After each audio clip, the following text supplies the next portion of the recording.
Hi, I'm Bob Trask. Thank you for being with me. And happy Mother's Day. Today is Mother's Day.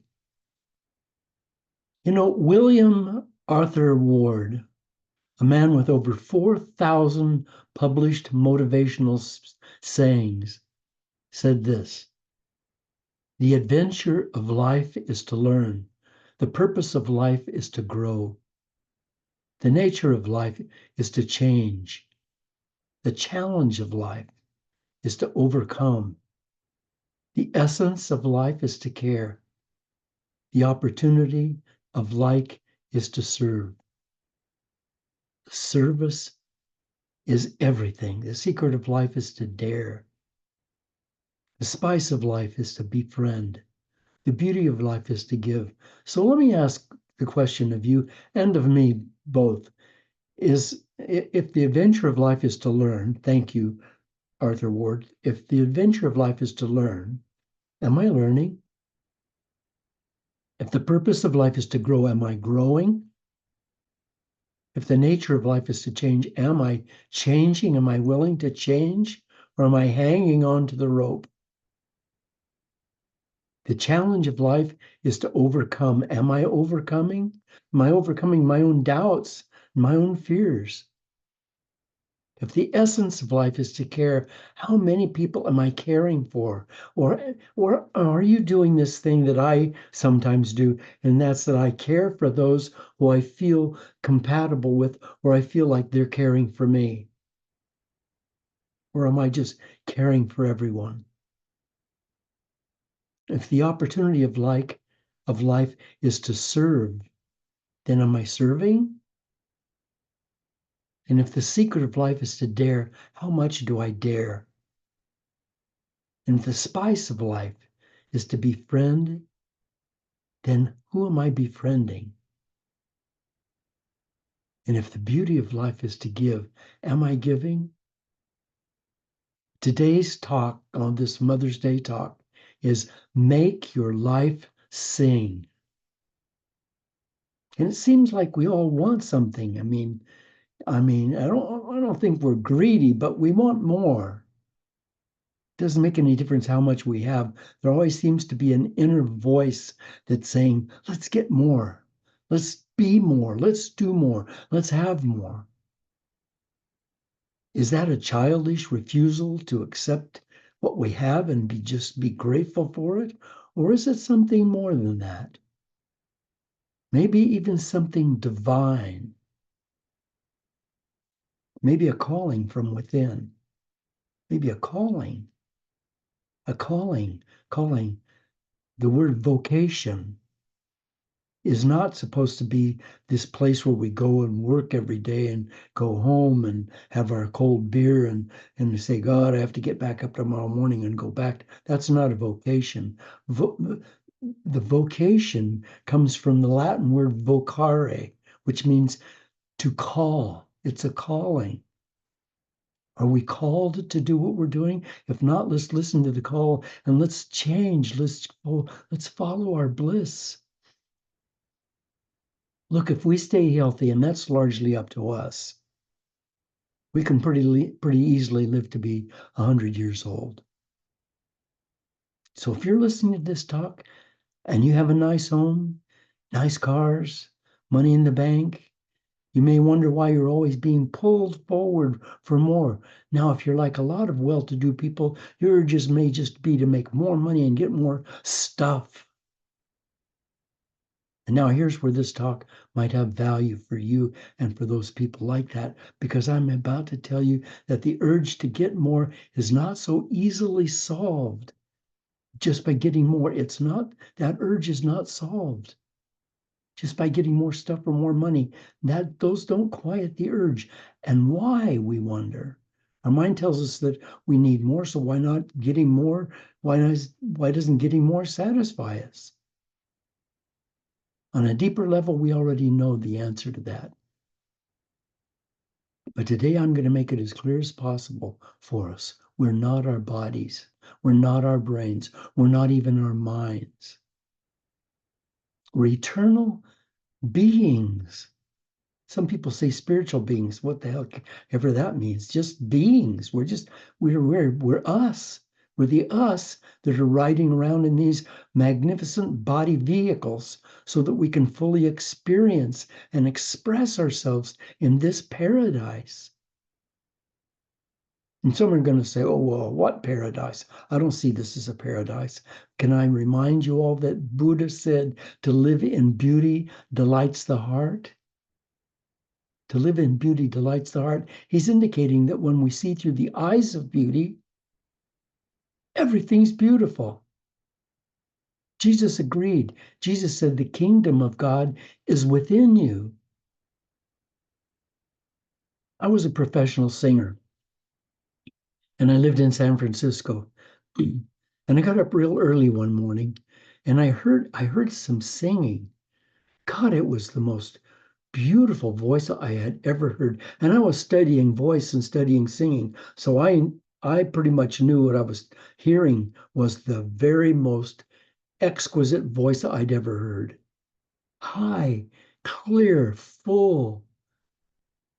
Bill, oh God, it was just beautiful. So I ran downstairs and out on the street, and there was a street sweeper. It was a guy coming along with a he had a big barrel, and he was hired by the city, I guess, and he was sweeping up areas of the street and dumping them into this barrel, and he was singing, and his voice was echoing off the buildings on both sides of the street. But it wasn't an operatic voice. It was a full voice, but it was like the voice of an angel. And this guy was like in his late 50s, I'd say, maybe early 60s. Wasn't a kid. And I talked to him and I said, your voice just astounds me and it blesses me and it just fills me with joy. My God, why are you not making records and singing on television? And he said, because I don't want to, because I want to sing for God. That's his, that's what he was doing. He was singing to his God. We should sing to our gods, whatever we see that being. But we have to be able to change our vision, change our viewpoint, look at life differently. John Steinbeck wrote something in his book, Cannery Row, that goes something like this. If you look through the knothole in the fence of Cannery Row, you'll see broken glass and nettles and broken tin cans and crooks and gamblers and con artists and lost women. And if you move down a ways and look through another peephole, you'll see angels and martyrs and holy men. And you'll be seeing the same thing. So in this world, we're either living in a paradise or in a junk heap, either in a paradise or in a prison, depending on which knothole we're looking through. And those knotholes obviously are our attitudes. Some people are living lousy lives because they have lousy attitudes. I know some of them. Others are living full and meaningful lives because of theirs, and I know a lot of those too. And I think that I could people you among them. The interesting thing is that we're all inhabiting the same planet. We all have the same neurons in our brains and the same hungers in our bellies. And some are delighted with opportunity, while others are disqualified by themselves from that joy because they just won't change knotholes. They just won't change knotholes. And they suffer. But we're not here to suffer. We're not here to suffer. If you're suffering, you're not living the life you came here to live. And I know that a lot of religions teach us the opposite. They say that suffering is sacred. That just isn't true. That just isn't true. Suffering is a kind of emotional inflammation. We're not supposed to be suffering. We're here to use our powers to create miracles and our powers to create joy, which is the song of the stars, the dance of the flowers, and the drama of the winds. Joy, which is the healer of our souls and our bodies. Joy, which is the constant goal we strive for. We strive for. So if we say, I have this urge to get more, I want to have this, I want to have, and I saw one the other day. I want to have this Porsche convertible. I want it candy apple red with a white top and white seats. I want it that. That's what I want. Now, if you got that car, stay with me now. If you got that car and you parked it in your garage and you got out every morning and you drove it, and you went down the street and everybody looked and said, "Oh my goodness." Oh, after a while, and I promise you, and I know you know this is true, after a while, it would just be a car. Oh, it still would be beautiful, and you'd still love it. But that thrill that you were thinking of when you or thought about getting it, that's dimmed somewhat because what you were after was not the car. Please stay with me. You were not after the car. You were after the feeling that the car would bring. You were after the feeling that the car would bring, the joy. And you can have that joy, and you can have both the car and the joy, but you have to get the joy first. You have to move to that knothole in the fence that sees through the knothole. That car, that knothole is, if you backed up from the fence, you'd see somebody's written with crayon across the top of that peephole, joy. This is the people of joy. And if you see through joy, then you see joy and you bring joy to you. But you have to be willing to fail. You have to be willing to fail. You and I go after that dream, that goal, whatever that is, and we fail and we fail and we fail. And the joy is the healer of our souls and our body. Joy is the goal we all strive for. And we will fail constantly in life. In fact, if our lives are worthwhile at all, we'll fail more than half the time.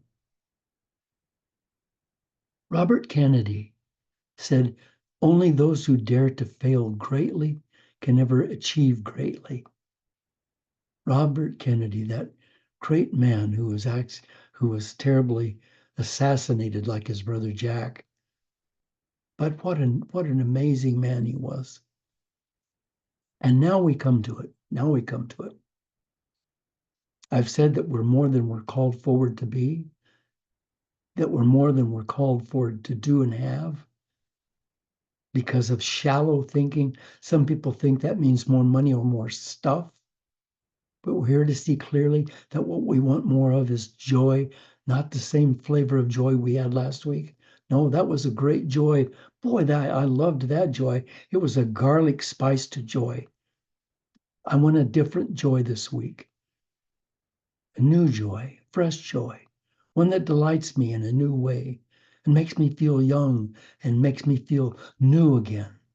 And that joy is not the goal, but it's the result of the goal. And it's also got to be the result of seeking the goal.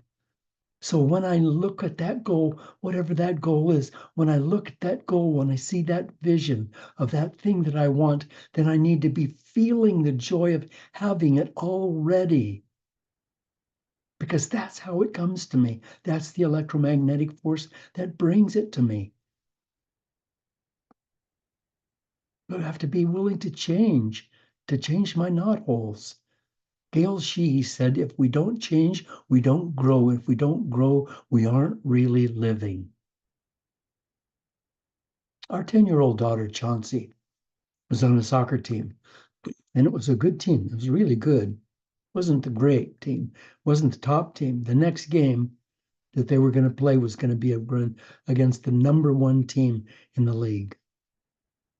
And that team was as of yet unbeaten. And when we got to the field that morning, it was muddy and there was a thick, heavy, wet snow falling. It was miserable. It was a miserable, and like I said, the field was just muddy. So I asked the girls if they'd rather just forfeit the game and go have hot chocolate. They looked at me like I was crazy. They wanted to play. They knew from the start that the chances of winning were really slim, but that didn't matter. They were filled with passion and they were filled with joy and they were filled with an enthusiasm of playing this game. Let's tackle that number one team. Let's give them hell. They were a team. And even though we fail again and again and again, we're not failures because we're going on and we're actually making a difference in the world by going on. We are. Every one of us, when we form a team and we go forward, we're making a difference.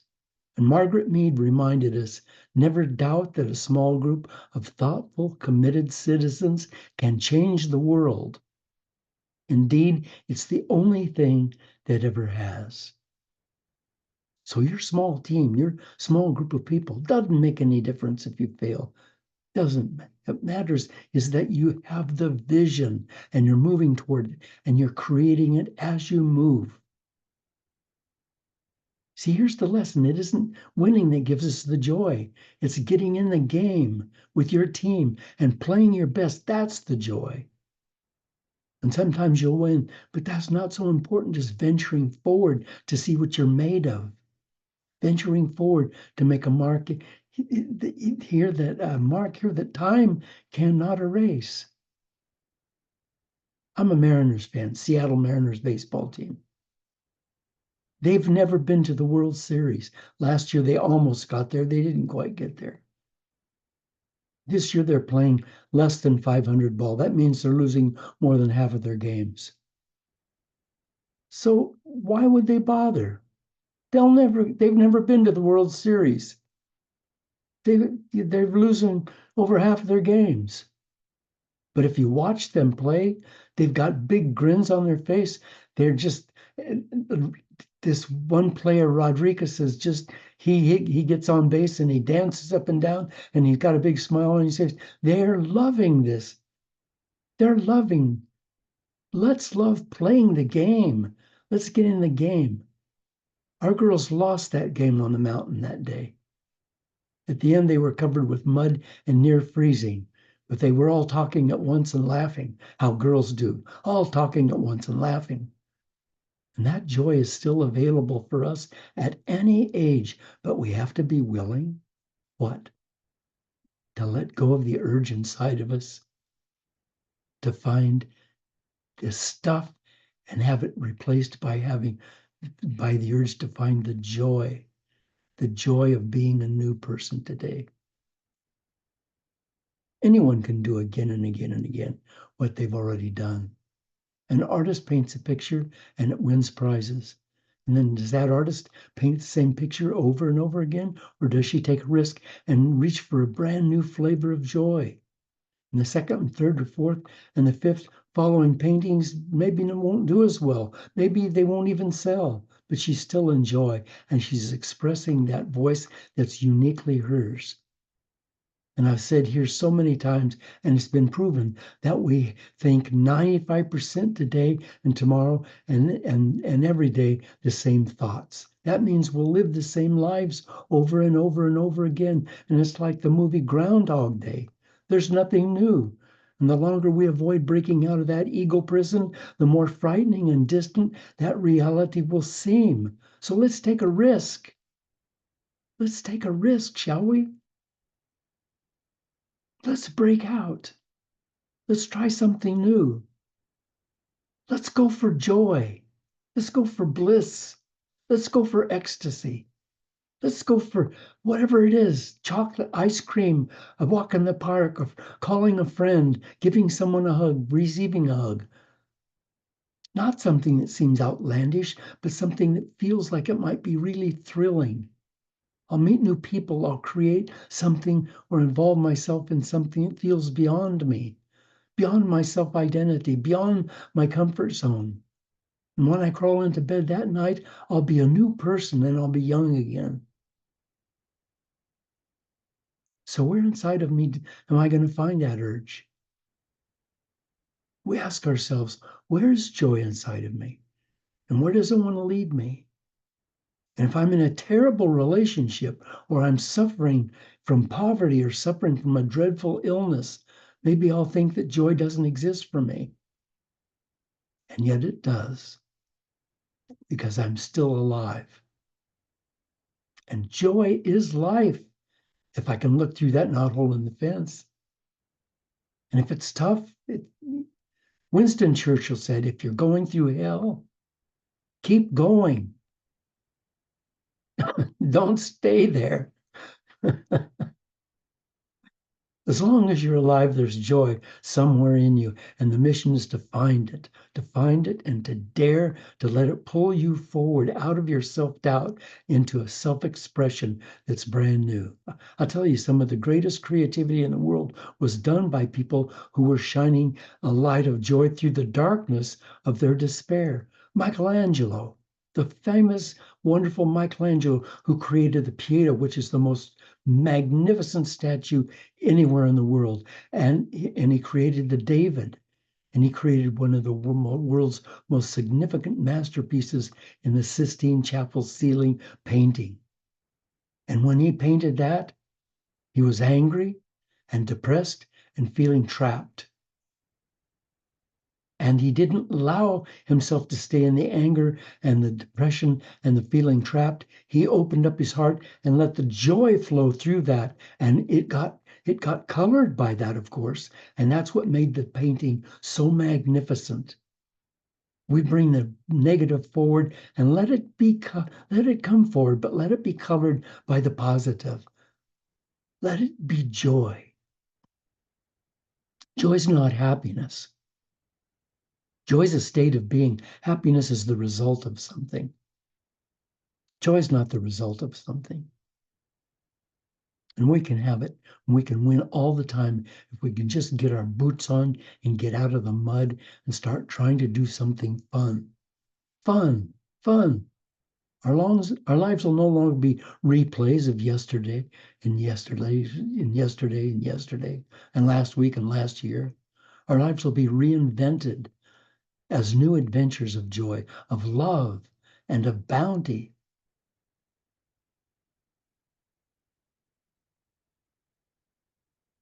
I want to finish today by quoting Steve Jobs. God, what a great guy, Steve Jobs. I'd love to have met him. I mean, he created Apple, and he's changed the world. He just changed the world. One man, he just changed the world.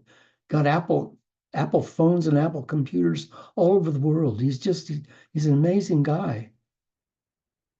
And he offered a toast.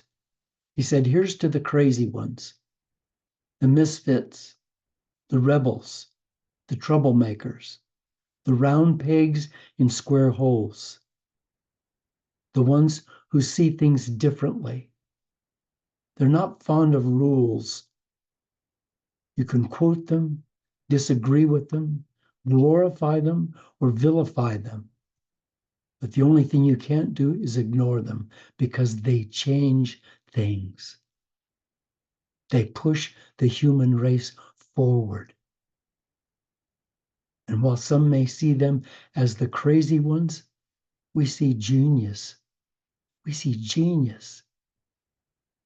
Because the ones who are crazy enough to think they can change the world are the ones who do it.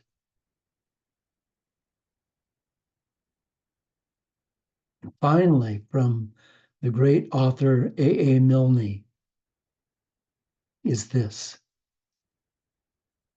promise me you'll always remember you're braver than you believe, and stronger than you seem, and smarter than you think. Thank you. Thank you for being with me today, and happy Mother's Day to you. And be sure you call your mother wherever she is. Even if, when you're getting this, if it's not Mother's Day, if it's someday in the middle of July and you're hearing this for the first time, call your mom today and tell her Happy Mother's Day. She'll love it. Thank you. Thank you for being with me. I'll see you next week.